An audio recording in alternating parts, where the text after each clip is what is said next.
Namaste, Pranam, Gita Dhyana. Om Parthaya Pratibodhitam Bhagavata Narayanena Swayam Vyasena Gratitam Purana Munina Madhye mahā-bhāratam Advaitam Ritavarshinim Bhagavatim Ashtadashadhyayinim Ambatva Manusandadhami Bhagavad Gita Bhavadveshini.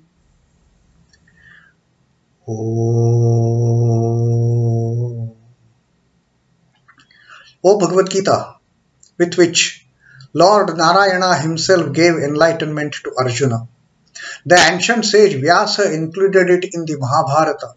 O Goddess, showerer of the nectar-like knowledge of non-dualism contained in your 18 chapters. O my affectionate mother, the destroyer of rebirth, I meditate upon thee. Krishna Vandana. Vasudeva Sutam Devam Kansa Chanura Mardanam Devaki Paramanandam Krishnam Vande Jagadguru. Son of Vasudeva, the slayer of Kansa and Chanur, extreme delight for Mother Devaki, O Lord Krishna, the supreme teacher of the universe, my salutations to you. Srimad Bhagavad Gita Dhyana Yoga, the 6th Adhyaya of Srimad Bhagavad Gita, and we are today going to read 35th Shloka, what Sri Krishna has to say to the doubts raised by Arjuna. In the 33rd and 34th Shloka, having listened to whatever Sri Krishna had spoken about Dhyana Yoga, Arjuna had come up with his doubts as to the steadiness of this yoga that he has taught, the practicality of this yoga that he has taught. And Arjuna had told that with the mind being so chanchal, with mind being so restless, I have my own doubts on the practicality of your teachings, of this yoga of equanimity, of this yoga of meditation, of seeing all beings in the Lord and seeing Lord in all the beings that you have talked to me. I have my doubt on its the stability of this teaching, on the practicality of this teaching, on the adaptability of this teaching. And then in 34th Shloka, he had clearly mentioned those 4 qualities of the mind which are hampering the mind to be focused on the Lord sitting in the heart. The chanchala, then pramati, then balavat and dhrudam. Restless, the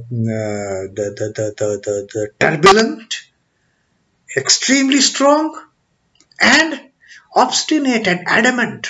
That is the mind. I put it, again it goes. I put it, again it goes. What to do now, O Krishna? And then he addresses Krishna as, Sri Krishna as, O Krishna, tell me what to do now. That is my doubt. And that doubt, as Arjuna had raised on behalf of the entire humanity. Now, Sri Krishna is addressing those doubts. In this 35th Shloka, Chidbhavananda uvācha. Chidbhavananda uvācha is the blessed Lord said. What did Lord Krishna say? He said, asanśhayaṁ mahā-bāho mano durnigrahaṁ chalam abhyasena tu kaunteya vairagyena cha grīhyate. Simple formula Sri Krishna has given. Need not worry, O my dear Arjuna, O Kunti, O son of Kunti. Now, there is an element of affection attached in this answer that Sri Krishna is giving to Arjuna. Arjuna, with a very frank mind, being a very frank and open student, he has raised his doubts. Krishna, being a wonderful teacher, The Jagat Guru, the supreme teacher, he has not ridiculed what Arjuna has said. He didn't say, oh Arjuna, what a fool you are not able to understand whatever I have told. Just you are saying your mind is so chanchal and your mind is so turbulent, your mind is so... No, that is not the way Krishna addresses. Krishna is saying, asanśhayaṁ, mahā-bāho, O mighty armed. What you have said, asanśhayaṁ, undoubtedly. Mano, durnigrahaṁ chalam, extremely difficult to bring this mind under control. What you haven't said anything wrong. You haven't said anything foolish. You haven't said anything unwise. What you have said is asanśhayaṁ. There is no doubt about it. It is extremely difficult. Sri Krishna understands this point that Arjuna has raised. And therefore he first addresses him as mahā-bāho. O mighty armed, what you have said is extremely true, is absolutely right. It is extremely difficult to bring the mind under control. Now why mind under control is extremely difficult? And here Sri Krishna has addressed Arjuna as mahā-bāho. He has the capability of doing mighty things. He is mahā-bāho. And therefore Sri Krishna says that yes, what you who can do unsurmountable things, you with the mighty arm, what you have said is extremely true. It is not so easy to bring the mind under control, even for that person with a mighty arm. Even for that person, oh Arjuna, for you, I can fully understand. It is undoubtedly difficult. You may be mahā-bāho, but even for you it is difficult. What to talk of other people who are not mahā-bāho. But then, in the next line, Sri Krishna very lovingly, very affectionately, he addresses the same mahā-bāho as Kunti, O son of Kunti. Now, from mahā-bāho, for whom it is extremely difficult to bring the mind under control, O son of Kunti. Now you see how Krishna is very lovingly, very affectionately changing the term for addressing Arjuna. Now he says Kunti, O son of Kunti. An element of love and affection and care and that soft corner has brought. That although for mahā-bāho it may be difficult, but for Kunti it is not difficult. And what Sri Krishna says, abhyasena tu Kunti, O Kunti, but with the practice. Vairagyena cha grujyate, and with the vairagya, with the practice and with detachment, with dispassion, with renunciation, cha grujyate, it is very much possible to restrain the mind using these two things. It might be difficult for you as mahā-bāho, mighty arm, for a mighty arm who can crush his opponents like anything. For that person it might be difficult to control the mind. Undoubtedly it is difficult. But O Kunti, O son of Kunti, it is very much possible. It can be restrained by using these two things. What are these two things? Abhyasena, with practice, and vairagyena, the detachment. With these two things, implement these two things and you will be able to restrain your mind, oh my dear son of Kunti. The blessed Lord said, Chidbhavananda uvācha, doubtless, O mighty arm, the mind is restless and hard to control, but by practice and non-attachment, O son of Kunti, it can be controlled. See, such a beautiful term that Sri Krishna uses, and most appropriate. For mahā-bāho it is difficult to control, but for Kunti it will be it will be very much possible to control the mind if son of Kunti uses these two things: practice, perseverance, practicing with perseverance and patience, and vairagyena, and non-attachment, the detachment. Only with the detached spirit you can control these outgoing tendencies of the mind, being chanchal, being turbulent, being strong, being obstinate. The sum total of the habits of a man is his nature. It has come about as a result of his giving himself over to the bent of his mind. We create our bent of mind from childhood as we start growing. Otherwise, all of us are born with the same, the quality of mind. As we start growing, all these qualities that Arjuna has ascribed to the mind, which makes it difficult to get focused on one thing. All these qualities, they are picked up during our growth. Unwillingly, he has become the creature of his own mind. Whether he likes it or not, he has become, the mind is controlling him now. But the old habits can be eradicated through new ones. We can change our habits. We can change our thinking. We can change our nature. We can change our character also. An earnest and persistent attempt at the change of nature is abhyasa. A persistent attempt, that is what is called as abhyasa, the practice. How we gain mastery over any particular subject? Only because we practice. We don't take birth, we don't come in this world with all those multiplication tables in our mind, isn't it? It is only through practicing, to practice. Then we learn those multiplication tables by heart. Without practice, it is not possible. Without practice, nothing is possible.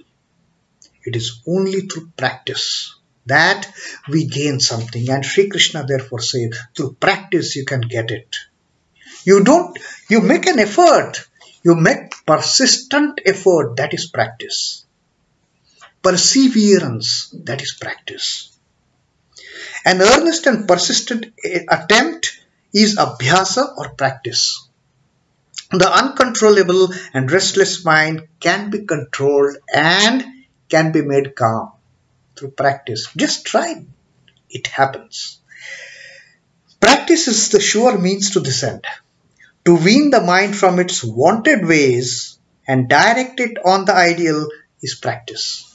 Why do our gurus, they tell us, sit for meditation, sit for japa morning and evening? Our Ma always says that at least twice a day, morning and evening, sit for japa, do meditation, think of God. This is what doing practice. That is a different matter. Although we sit fine, even then the mind is going haywire. But unless and until we make an effort to bring the mind again and again back. And Sri Krishna knows this. He has also already told us that the mind will go. As and when the mind goes, bring it back again. Put it here on the self. That's what Sri Krishna has told us while teaching the practice of meditation. So, the practice is very much necessary. Mind becomes pacified as it gets drawn to the self. And with that, and once the mind touches that sweet, touch with the self, that's it. It will never go anywhere. That's what Sri Krishna says. Let it remain focused on the self for a fraction of a second. that will lead the mind to stop its outgoing tendency and get focused on the self within. On analysis, it may be found that mind runs after those objects to which it has been attached. Naturally, the mind will run only to those objects which have to which it gets attached. Oh, that is beautiful. Let me go and try that. But if we bring in an element of detachment in this mind, then there is no chance of mind going outward. Then there is no chance of mind taking our senses onto the sense objects from the point of view of enjoying those objects. It just can't happen. So, Sri Krishna talks about that vairagya, the detachment, the non-attachment. Detach your mind from all the things that are unwanted, that are taking us away from the self, that are taking the mind away from the self. Detach the mind, and yet told us to detach it ruthlessly with the sword of discrimination and dispassion, that these two wonderful faculties of our intellect. So that is what Sri Krishna has told us in this particular 35th shloka of addressing the doubt raised by Arjuna. In the first part, he agreed that yes, for mahā-bāho it is undoubtedly difficult to control the mind. But for Kaunteya, through abhyasa and through vairagya, through practice with perseverance, with pertinence, and detachment, non-attachment of the mind with the sense objects. With these two things, it can very well be restrained. So today let us see what Sri Ramakrishna has to say on this particular teaching of Sri Krishna. Sri Ramakrishna says, first is regarding the abhyasa, the practice part of it. He who wants to learn swimming has to be at it repeatedly. It cannot be learned with one or two attempts. We cannot learn swimming just by one jump in the water, or two, 3 times going into the water and swimming. We can't become adept swimmers. We can't become expert swimmers just in first or second or third attempt. One dares not swim in the boisterous sea just after a day's practice. This is a caution Sri Ramakrishna is giving us. The worldly sea is boisterous. It is like those winds that Arjuna had spoken about, that mind is not able to, it is as difficult to control the mind as controlling those turbulent winds. So Sri Ramakrishna says, just with 1 or 2 days of practice of swimming in shallow, low waters, it is extremely hazardous, it is extremely risky. One dare not swim in the boisterous sea just after a day's practice. Similarly, one has to train oneself much to swim in the sea of Satchidananda.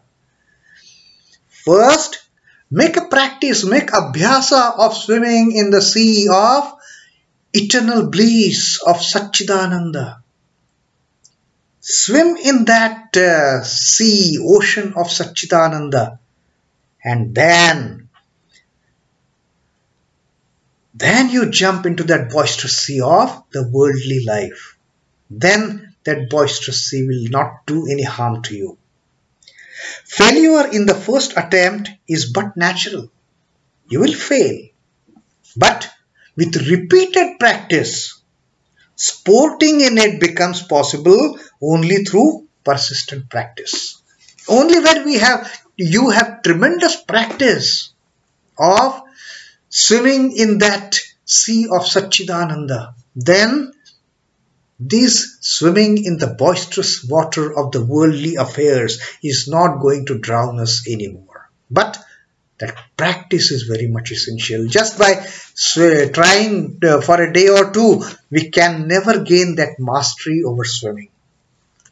And regarding the Vairagya, what Sri Ramakrishna has to say. There is a poisonous variety of spider, the effect of the bite of which cannot easily be cured. There are some poisonous spiders. If they bite, it is not at all easy to get rid of the effect of that poison.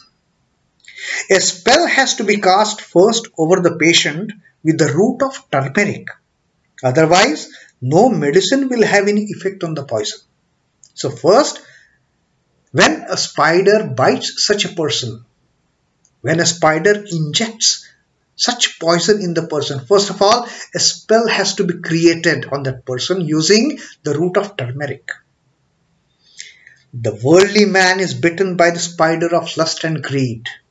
Now, this is what the poison that has entered in the bloodstream, the poison of lust and greed. Now, what is to be done? Unless the spell of non-attachment be invoked on him, unlike that patient on whom first we have to cast away the spell by using the root of turmeric.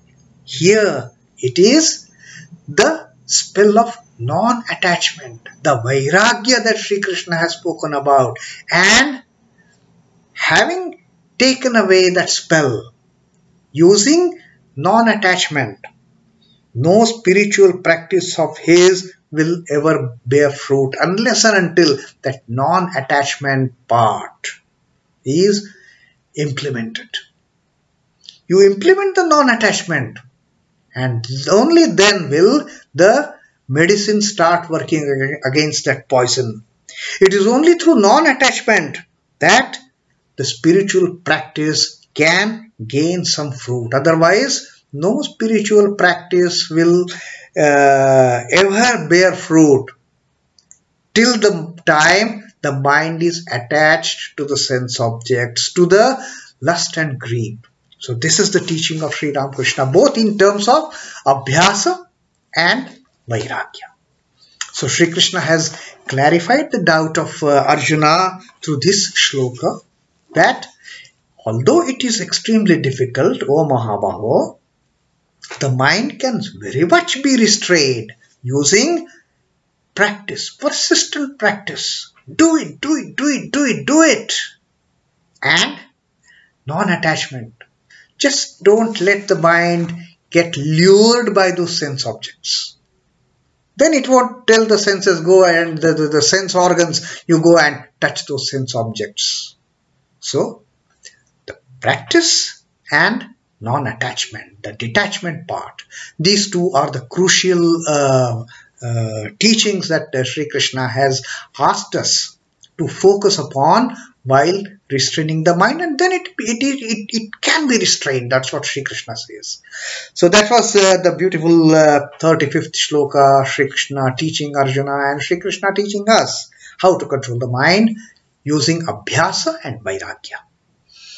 Om Namo Bhagavate Vasudevaya. Sri Krishna Arpanamastu.